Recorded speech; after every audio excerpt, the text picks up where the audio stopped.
क्या अमेरिका और Israel Iran में सत्ता परिवर्तन की तैयारी कर रहे थे? कौन था वह नेता जिसे अमेरिका और इजराइल ईरान की नई सत्ता का चेहरा बनाना चाहते थे? आइए जानते हैं इस चौंकाने वाले दावे की पूरी कहानी। नमस्कार, मैं रिया दुबे और आप देख रहे हैं अमर उजाला। अमेरिका और इजराइल की ओर से ईरान में सत्ता परिवर्तन की योजना को लेकर बड़ा खुलासा सामने आया है। द न्यूयॉर्क टाइम्स की रिपोर्ट में दावा किया गया है कि ईरान के पूर्व राष्ट्रपति महमूद अहमदीनेजाद को युद्ध के बाद नई सरकार का चेहरा बनाने पर विचार किया गया था। यह दावा ऐसे समय में सामने आया है जब फरवरी में ईरान और इजराइल के बीच हुए संघर्ष को लेकर कई नई जानकारियां सामने आ रही हैं। अमेरिका इजराइल को क्या उम्मीद थी? अमेरिकी अखबार द न्यूयॉर्क टाइम्स की रिपोर्ट के अनुसार अमेरिका और इजराइल के अधिकारियों ने युद्ध की रणनीति तैयार करते समय अहमदीनेजाद से संपर्क किया था। रिपोर्ट में कहा गया कि दोनों देशों के अधिकारियों को उम्मीद थी कि अगर ईरान की मौजूदा सत्ता कमजोर होती है तो अहमदीनेजाद नई राजनीतिक व्यवस्था में अहम भूमिका निभा सकते हैं। अहमदीनेजाद के आवास पर हमले को लेकर क्या दावा? रिपोर्ट के मुताबिक युद्ध के पहले ही दिन इजराइल ने तेहरान में स्थित अहमदीनेजाद के आवास पर हमला किया था। बताया गया है कि यह हमला उन्हें कथित नज़रबंदी से बाहर निकालने के उद्देश्य से किया गया था। हालांकि इस हमले में अहमदीनेजाद घायल हो गए। इसके बाद वह कथित तौर पर शासन परिवर्तन की योजना से निराश हो गए और उन्होंने इस प्रक्रिया से दूरी बना ली।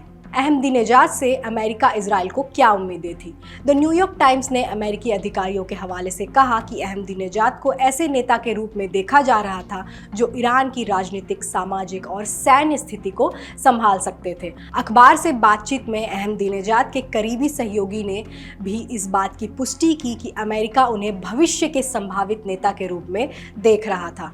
रिपोर्ट में यह भी कहा गया कि अहमदीनेजाद को अमेरिका और इजराइल की तरफ से ऐसे नेता के तौर पर देखा जा रहा था जो पश्चिमी देशों के साथ काम करने में सक्षम हो सकते हैं। हालांकि यह दावा काफी विवादास्पद माना जा रहा है क्योंकि अहमदीनेजाद अपने राष्ट्रपति कार्यकाल के दौरान अमेरिका और इजराइल के सबसे बड़े आलोचकों में शामिल रहे हैं। कौन है महमूद अहमदीनेजाद?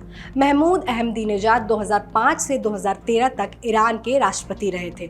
अपने कार्यकाल के दौरान उन्होंने कई बार इजराइल विरोधी बयान दिए थे और इजराइल को नक्शे से मिटाने जैसी टिप्पणी को लेकर अंतर्राष्ट्रीय स्तर पर विवादों में रहे थे। लेकिन सत्ता से बाहर होने के बाद उन्होंने ईरानी नेतृत्व की आलोचना शुरू कर दी थी। उन्होंने सरकार पर भ्रष्टाचार और सत्ता के दुरुपयोग के आरोप लगाए थे। पिछले कुछ वर्षों में ईरानी सरकार ने उन्हें राजनीतिक रूप से हाशिए पर डाल दिया था। उन्हें बाद के राष्ट्रपति चुनाव लड़ने से भी रोक दिया गया था और रिपोर्टों के मुताबिक वह लंबे समय से सीमित राजनीतिक गतिविधियों के बीच रह रहे थे। रिपोर्ट में और क्या किया गया दावा? रिपोर्ट में दावा किया गया है कि अमेरिका और इजराइल की योजना केवल सैन्य कार्रवाई तक सीमित नहीं थी, बल्कि उनका लक्ष्य ईरान में नई राजनीतिक व्यवस्था स्थापित करना भी था। यही वजह थी कि वैकल्पिक नेतृत्व के तौर पर अहमदीनेजाद जैसे नेताओं पर विचार किया गया। रिपोर्ट में वेनेजुएला का भी उदाहरण दिया गया है। अहमदीनेजाद के करीबी सहयोगी ने दावा किया कि अमेरिका उन्हें वेनेजुएला की नेता डेल्सी रोड्रिगेज की तरह देख रहा था, जिन्होंने सत्ता परिवर्तन के बाद अमेरिका के साथ करीबी संबंध बनाए। फिलहाल इन दावों की आधिकारिक पुष्टि नहीं हुई है, लेकिन रिपोर्ट ने यह जरूर संकेत दिया है कि ईरान इजराइल संघर्ष केवल सैन्य टकराव तक सीमित नहीं था। इसके पीछे सत्ता परिवर्तन और नई राजनीतिक व्यवस्था की संभावनाओं पर भी राजनीतिक स्तर पर विचार किया जा रहा था।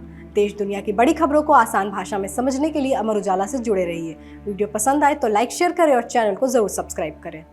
आपके राज्य की खबरें, आपके शहर की खबरें सबसे पहले जानने के लिए देखते रहें अमर उजाला। चैनल को सब्सक्राइब जरूर कर लें और पाएं हर अपडेट।